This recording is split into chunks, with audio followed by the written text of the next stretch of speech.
bali milioni 2 zokka. And yet the years are almost the same. Ate ng'emyaka kyenkana gyenkanankana giri 7 gino giri 6. So what happened to the 9 million? Kati ki ekituukawo ku miliyoni omwenda ezo balagawa? So that means the other refusal to implement UPE and USE mukonesa abaana bamwe. Ekyo kitegeeza nti ffe okugaana abaana nga butateeka mu nkola ekyo president kye yateekateeka ekyobutasasuza school fees, tubagaana okumalayo okusoma ne tubakonya. Now, so because sometimes we use force, as you know, NRM can use force. President agambye oluusi twetaagisa okuteekamu amaanyi tukozesa ekifuba. Gavumenti yaffe oluusi ekozesaamu ekifuba ku lw'obulungi bwaffe. But we don't have to use force all the time. Naye tetuteekeddwa kukozesa maanyi oba kifuba buli kaseera. So that's why I said, kanzireyo Luweero. Yensonga lwaki wekitiibwa ekyakyogedde mu Luganda ne mukiwulira. That is why he decided to go back to Luweero. Yensonga lwaki wekitiibwa President agambye mbu yasalawo adde Luweero oba tuddemu tulwane. Si kulwana naye njagala kuswaza sitaani. Naye nga si kulwana okw'ebikonde wabula okuswaza sitaani. So that's why I said, okay, let me start a really free training center with the government. Era yensonga lwaki yasalawo okuteekawo free oba government program ngeno eya zono gye tulina nga ya bwereere tewali kusasula yadde 10. And then show that we can really, you can hear the testimonies of these children. Era muwulidde obujulizi abaana ababadde wano bwe bawadde. People who introduce school charges in the government schools may not go to heaven. N'olwekyo wekitiibwa President agambye nti abantu abateeka ebisale mu masomero ga gavumenti bayinza obutagenda mu ggulu. Ndina okweraliikirira eri abo. He's worried that those people will not go to heaven. Kubanga bw'owulira abaana nga bano abanaku nga bano, when you hear these children who are desperate, Owekitiibwa President agambye bw'olaba abaana abayagga nga bano abanaku nga bayambiddwa wano mu haabu, kitegeeza ebisale oboolyawo bye byabajja eri. So you can imagine how many others are like these ones, they're outside. Era agambye oyinza okusanga waliyo bangi nnyo abalinga bano ababadde wano abawadde obujulizi nga bali eyo ebweru naye nga tebasoma. So I want you to use this. You go back and discuss among yourselves that we all agree that we provide free education in the government schools. Era bannaaye bakulembeze bannange nammwe mwenna abali wano bwe tuddayo twegeyeemu tulabikire ddala nti tutuukirize ekyo ekyokubeera n'okusoma okw'obwereere mu masomero ga gavumenti. So that I don't have to push, to struggle to implement what we will save these children. Owekitiibwa President aleme kulwana nnyo okulaba nti akyusa embeera z'abaana abo be tuba tulemesezza okusoma. Yet my effort here is more expensive than what you can implement if you agree. Ate nga enteekateeka eno ya bbeeyi nnyo bw'ogigeraageranya n'okusoma eri mu masomero gaffe ku bwereere singa tubanga tukigoberedde bulungi. Because here I have got a few training centers in the country. Kubanga amatendekero nga gano matono nnyo mu ggwanga lyonna bw'okitunuulira. And you can hear the districts, 5 districts are sharing one center here. Kubanga owulira tulina districts 5 namba zezirina okukozesa ettendekero lino ate nga tulina amasomero gali ag'emitendera giri ge twogeddeko mangi. And the children are coming from far. Era n'abaana abamu bava wala bw'otunuulira abava mu districts ez'enjawulo. So I need to accommodate them.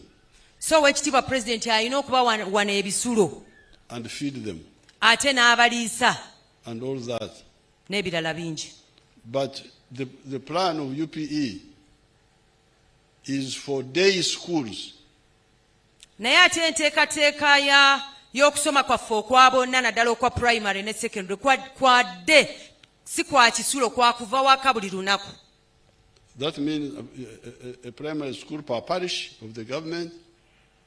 nga bwe mumanyi enteekateeka ya gavumenti ey'okubeera n'essomero limu ku buli muluka erya gavumenti erya primary. One for every secondary school. Erya secondary limu mu ggombolola. Where the children can either walk or cycle to the school, study, go back. We don't have, this would be much cheaper because then you don't have to have expenses of sleeping, eating, showering and all of that. Ng'enteekateeka ezo eza primary mu muluka ne secondary mu ggombolola zisobozesa abaana okutambula okuva ewaka oba abalala okuvuga waakagaali ne bajja ne bamala ne baddayo ewaka okusinga lwe babeeranga wano nga Oweekitiibwa Pulezidenti alina obbasuza okubaliisa n'ebizimbe ebyo byonna bibabeeramu. That was deliberate, cost effective to be able to afford university education cheaply. Ekyo kyali kiteeketeeke era kyali kigendererwa kulaba nti asomesa abaana mu ngeri etatwala nsimbi nnyo ng'omwana ava waka n'amala n'addayo eka. And we did this because I know everything about education. We were coming from far to Ntare, to Mbarara High School, to Budo. That's why people had to sleep, to have boarding schools.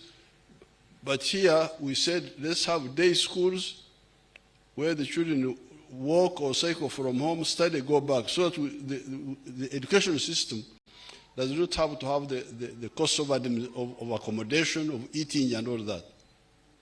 Bino agambye abyogerako nga yamala kubyekennenya era yabiyitamu. Abaana baasomeranga mu Ntare School Mbarara.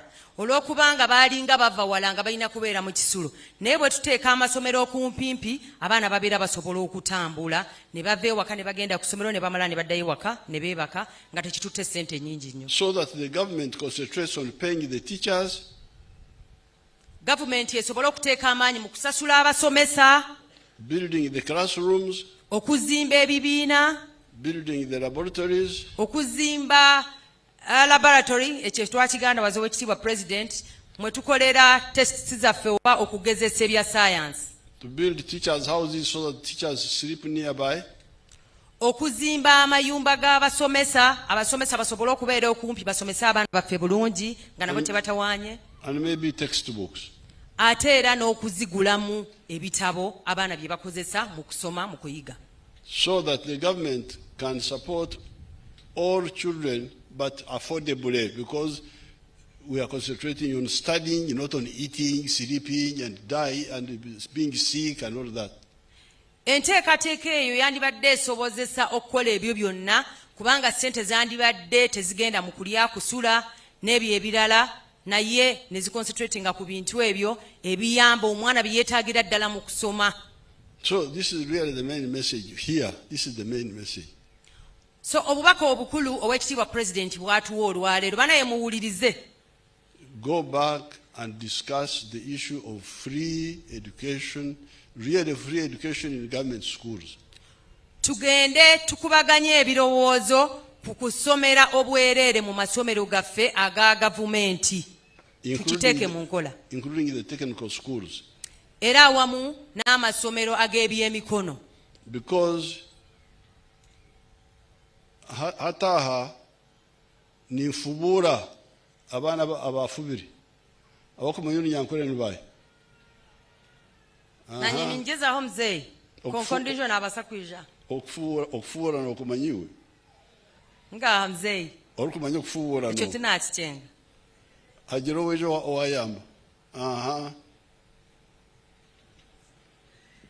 Mr. President, okufubuura n'okukwata emmere eyabiri yakonere okagikonora.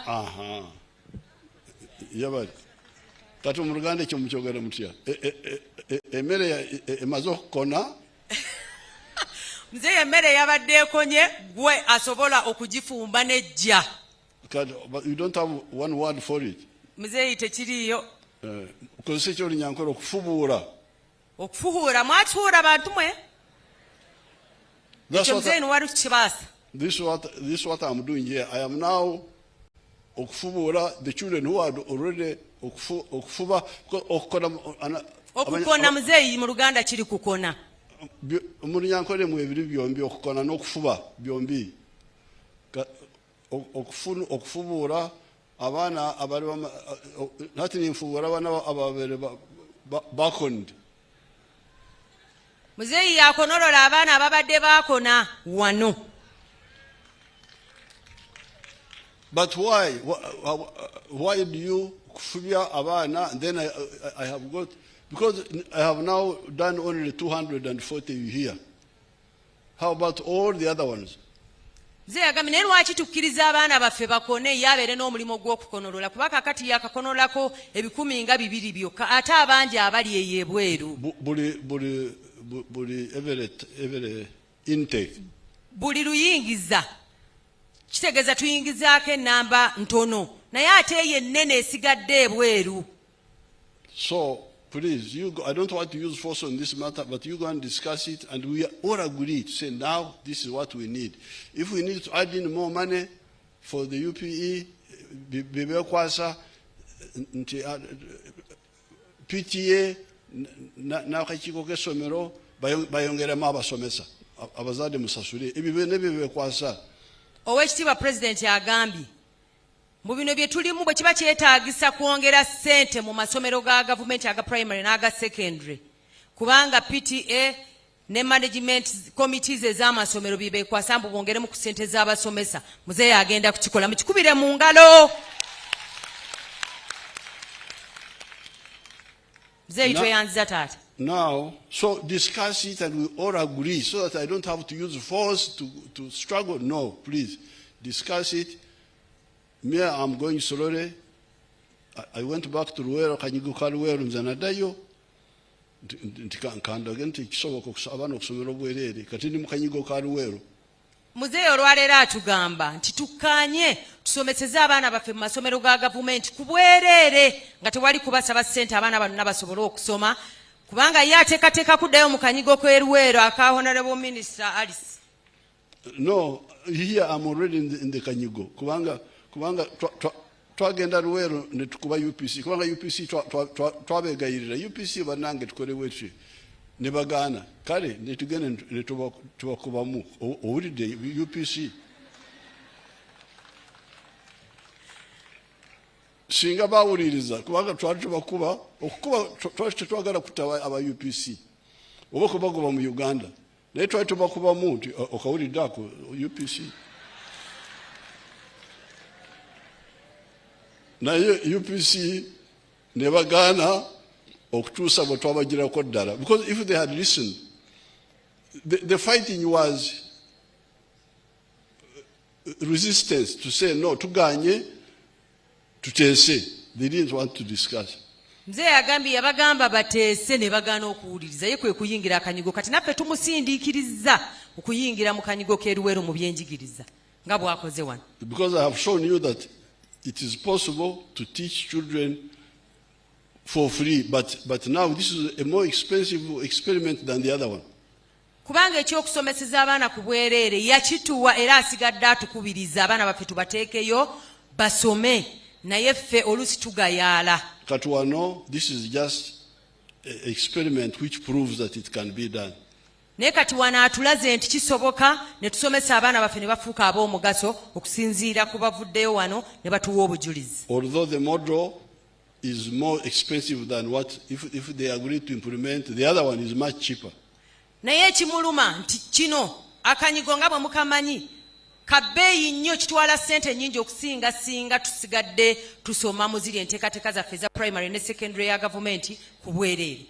But in the meantime, I will add more courses here as you are proposing.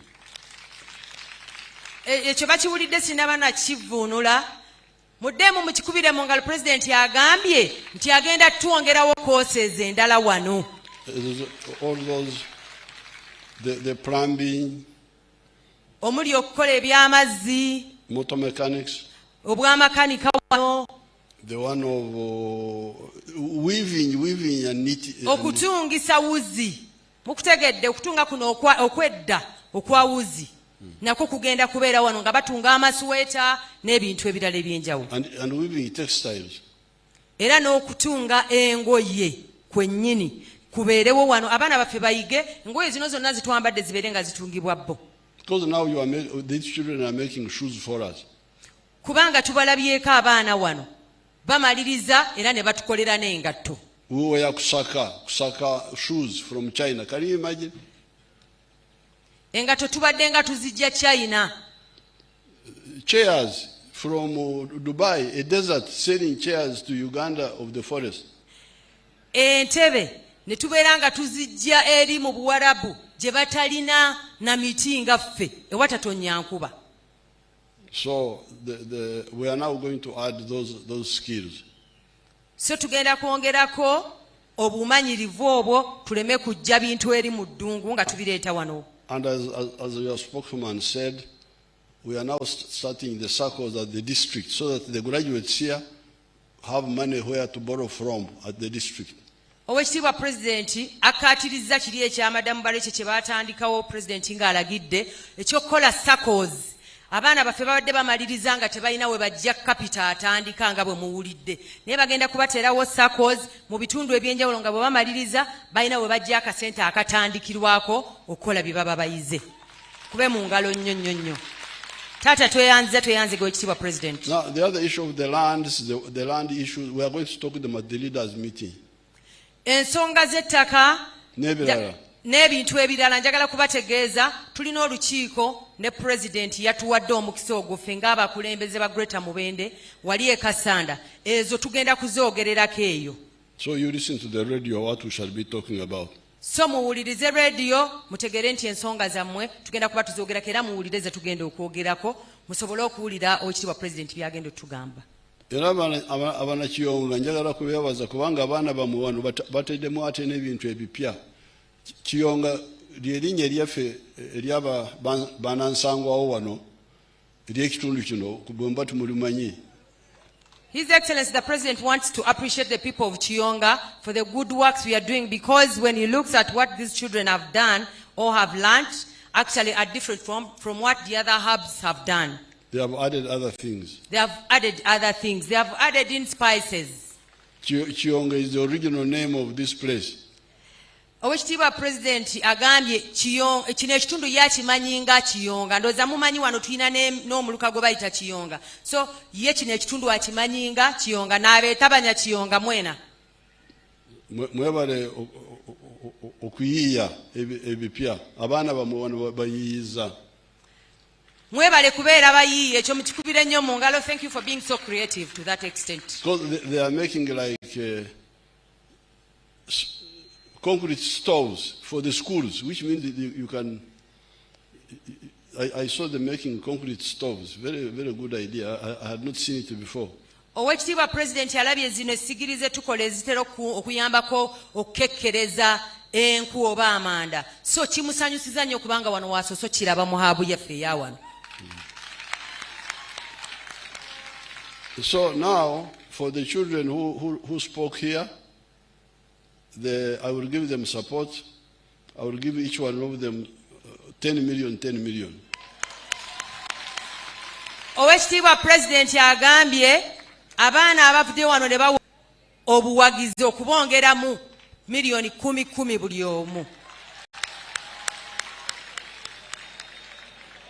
Kati nno tusindika abaana bangi nnyo bajje basome. And also, ne LC1 sagala ndetera ekisirani. Baganyire Joseph. Chairman waffe wawano. Sagala ndetera ekisirani. Njagala bamumpere miliyoni 6 agule pikipiki. Oh, tweyanziza nnyo ssebo Owekitiibwa Pulezidenti.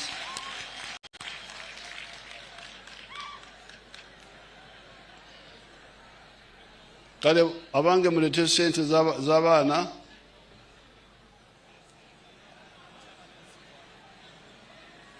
Owekitiibwa Pulezidenti, ogamba chairman waffe ow'ekyalo kino oba n'ono atuyingiddemu gwe twaniriza? Ow'ekyalo. Tweyanziza nnyo President for that clarity. Ono atuyingiddemu tugenda kwogera oluvannyuma. Kale kankubaka Chairman Sembera.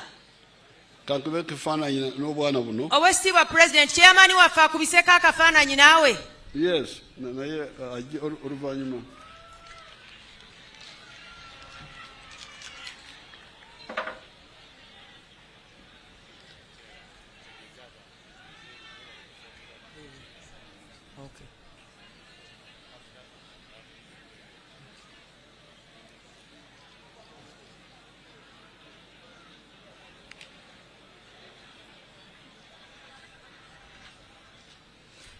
Owekitiibwa President tukwebaza n'ekyemisana ky'otugabudde era abantu abali wano njagala okubategeeza muzeeyi yagabudde mugende wali tufune ebyokulya n'ebyokunywa mukube mu ngalo twebaze bantu baffe taata tweyanzege the anthems oluyimba lw'eggwanga mu reverse order DJ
abakubira kajambo banaye mu musiibule n'akalulu mwebale nnyo mwebalire ddala bannakiyonga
Aro mukama simwe nandi kwenda kuyimba kayimba kele kinali Museveni witu yabara kwija tusibire tumutajerize kwisa nyomwe bazayona no kwisa nati ya aga majingo